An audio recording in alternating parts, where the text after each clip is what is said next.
So what we'd like you to do is take away from this tape is several major concepts.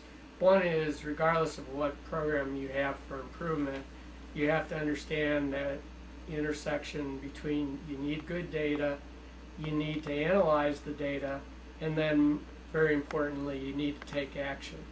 Now as part of this, so as you think about your improvement programs, think if you have those three components.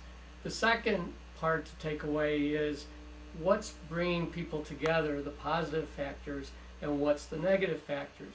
So for example, if I say cost reduction, to most people that would be perceived as negative. If I say process improvement, well, that's a little more positive, at least more positive than cost reduction.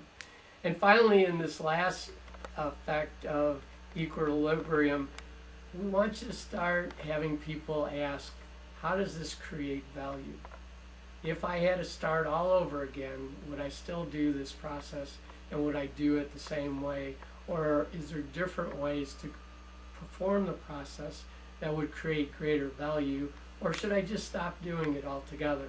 So this is John Antos and Jim Brimson. We thank you for seeing our video here today on the process laws. It's part of our business process management series.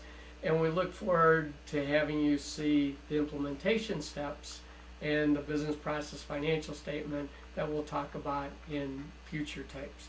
And Jim here has some closing comments too about this is the beginning. This is not the end. We still have a lot of miles to go in our 1,000-mile journey, but this is the beginning. Yes, this is really important to keep in mind that the process laws that we have presented are just, as John said, the beginning. There are probably many more that need to be developed. So the idea is to be able to create a set of these process laws that we can use as a guidance to setting our management practices. And from that we can determine this management practice is in accordance with the way the world behaves, or it's not in accordance with the world behaves. And that brings us to the bonding. If it's not in accordance with the way the world behaves, then it takes the special pressures such as management champions to push it together. But long run, it's going to fail. It's going to be pulled back together. So by understanding equilibrium, oscillation, process oscillation, and other things, we're going to be able to better shape management practices that are going to allow us to create value and be much more adaptive to changing environment.